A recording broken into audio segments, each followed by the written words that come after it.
Another day, another job. Ang gagawin naman natin ngayon guys ay magpalit ng door. Lumang-luma na yung door guys, so papalitan natin ng brand new door. So ang mangyayari dito guys, papalitan lahat ng frame, jam, door jam, frame. So alisin natin lahat dahil bagong door yung kapitan. So guys, samahan nyo kami magkabit tayo ng door. Guys, pagkatapos natin natanggal yung door at saka yung frame, ganito nakita natin. Dito ginamit nilang insulation guys, mga dyaryo, mga lumang dyaryo. At tinitingnan namin mga 1975 pa. Ito mga dyaryo nito.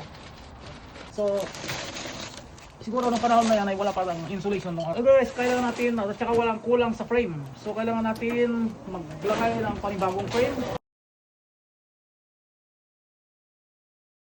Naka-prepare na, ready na tayong install yung new door. So, pinalitan natin ang frame dahil walang frame dati. Insulation, walang insulation. Ang ginawa ng insulation ay mga dyaryo. Ang size pala ng door natin guys ay 34 by 80. So, ang opening mo magiging 36 by 82. So, maglagay tayo ng glue guys dito sa base.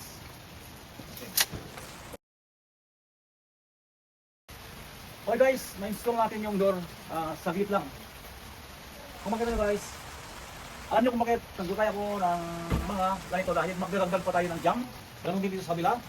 Kaya naglagay ako ng filler dahil dito ko ilalagay yung new jam. So may ipa-plus ngayon dito para yung trim ay paikutin. So malagyan din guys ng jam doon sa taas para makuha lahat yung mga frame. Dito pala sa kanila guys, pag bibili ka ng door ay kompleto na. Nakakabit na yung door jam niya, may frame na siya. Nakakabit na yung pins. So install na lang, kaya madali lang guys. So kailangan mag-ingat tayo sa opening. Kailangan mas maluwang yung opening natin sa size ng door kasama ng frame para hindi tayo mayroon mag-install ng door. So sabi lang guys, sana guys may napulot kayong idea sa pag-install ng door. Ito namang pag-install ng door na guys ay sarili kong idea. So, sana guys may napulot kayong at may natutunan kayo sa pag-install ng door sa sarili kong idea.